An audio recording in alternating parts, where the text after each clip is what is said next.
People mention intervals all the time when talking about music theory, but what are intervals in music? They're really just the names or the labels we give to different sized gaps between any two notes. And you need to know them first because we then use those names as like an alphabet to describe how to do things like build chords and scales or pick out which notes we've used in a melody, for example. So this is a theory thing, but I like to think of it as a really useful and practical kind of theory because once you start integrating it into your playing, it really helps you find things and memorize things on the piano so much easier. Learn more and understand what it is that you're playing. Recognize what it is that you hear or recreate the sounds or musical effects that you've learned. Basically, just speak the language of music more fluently, which in the long run makes you a better musician. In this video, I'm going to tell you everything you need to know about them to get started and how to name every one.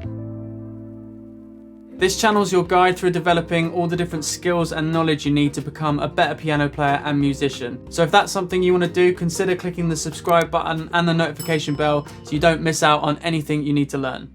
Each different sized interval has a unique character or flavour of sound, as I like to think of it. And with music, it's really about the relationship between notes and the way that they interact that creates these different emotional qualities, more than just what the notes are themselves. And that's a really fundamental part of how music works. Here's what I mean.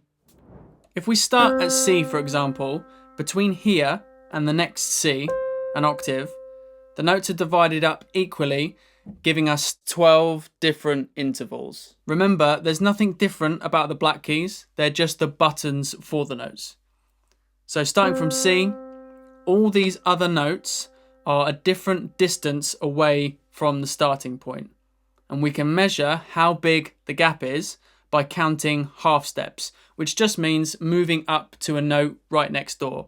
So from the C, this note is 1 half step away, 2 half steps, 3, 4, 5. Remember, there's no black note here, so this is also a half step.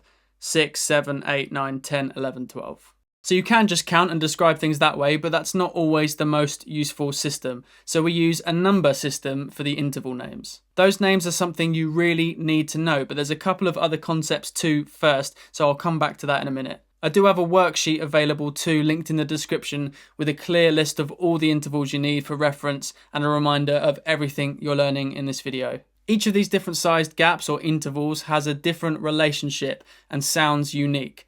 We can think of intervals two ways: harmonic, playing them together, or melodic, playing them apart, and then you can go up or down. We've been starting from C, but an important thing to understand is this works no matter which note you start on, or as we say, in different keys. So here to here is a half step. Here to here is also a half step. So's here.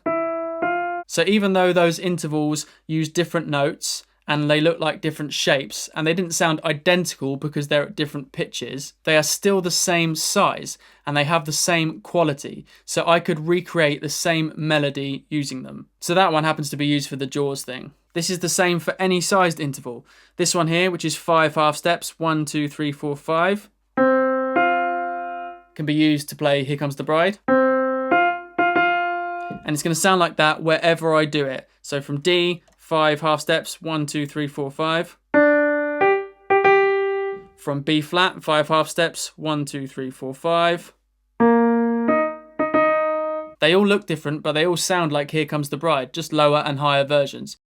The intervals all sound different, and they're like a list of ingredients that we can use. Different combinations of those ingredients can create different chords and scales, and we play with them to make music. Quick example from C again. From here, if we have all these intervals up to the next C to choose from, this combination is called a C major chord.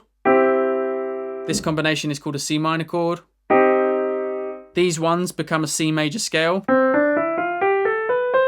These ones become a C minor scale.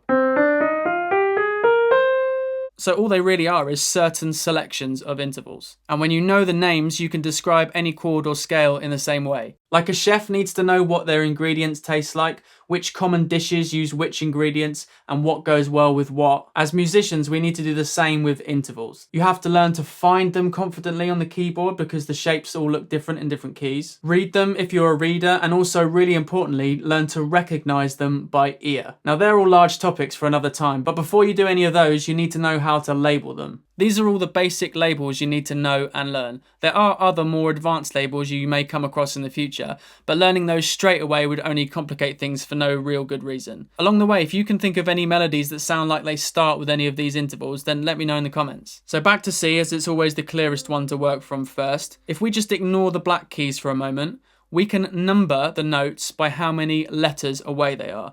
So if C is the start, we call it number 1. C to D is 2, or a second, because it uses 2 letters. E is then a third because it uses 3 letters.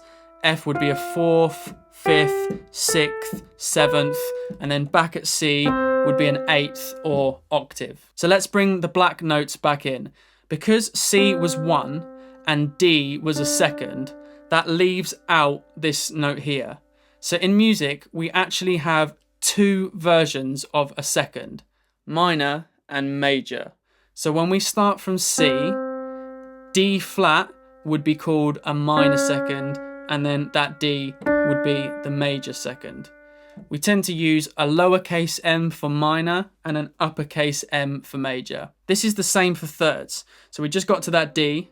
So the next note, E flat, would be called a minor third, and E would be a major third. Then we get to 4 and 5. Now 4 and 5 are called perfect fourth and perfect fifth. The name kind of implies that they're the most consonant and stable sounding intervals. We don't have a major and a minor version of 4 and 5. So this note in between them is the one where you need to know a few different names because the alternate names are used quite a lot. So if we were naming that note, we would call it an F sharp or a G flat. But if F is 4 in this case and G is 5, we can also call it a sharp 4 because it's sharp above the 4th note. Sharp means a half step up. Or a flat 5 because it's flat below the 5th note. Flat means a half step down. So they get called that a lot, but their sort of proper interval names are augmented fourth, and that sort of means the same thing as sharp. You raise it by a half step. So augmented fourth because it's come up from the 4th note.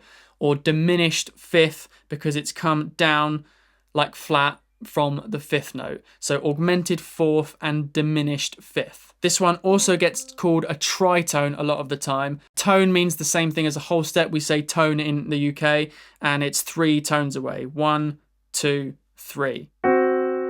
It's also sometimes nicknamed the devil's interval. So then 6 and 7. So just like 2 and 3, these two would be major 6 and 7. And then the 2 notes below them would be minor 6 and 7. Sometimes we say flat 6 and flat 7 too. Then 8 or perfect 8th, but normally it just gets called an octave. So numbers 2, 3, 6 and 7 can be major or minor. Minor is always the smaller size, the one closer to the note that you started from. And these tend to be the more colourful notes you use, minor being the darker one and major usually the brighter sounding one. 4, 5 and 8 are perfect. And the one in between 4 and 5 has those few different names you need to learn. I wouldn't worry about when to use which name right at the moment though. So this order is true no matter where you start. So I'm going to do an example from A. If A is now 1, then we'd have minor second, major second, minor third, major third, 4, sharp 4, 5, minor 6, major 6, minor 7, major 7, octave. So these are the names of the intervals, and you can start practicing them by just reciting them in order and maybe following along in half steps on the keyboard at the same time. But to really get them fluent, you need to start finding them on the piano in different keys, training your ears to hear them, and paying attention to which ones you're using on different kinds of chords and scales and playing music. I'm going to do more videos on those kind of things at some point, and I'll pin them in the comments when I do. Or to make sure you don't miss out on that or any other content that's going to help you develop your piano playing, you can click subscribe and the notification bell so YouTube actually tells you when there's a new video up. Don't forget there's a link to that worksheet in the description with everything that I've talked about here, all the names, plus some of the alternate names that you may come across in the future for reference. Let me know in the comments and give the video a like if you found it helpful, as that really helps out the channel. To see how some of these intervals are actually used to build major and minor chords, you can click here. Or for a really useful trick to help you memorize and visualize all your major scales, click here. Thanks for watching.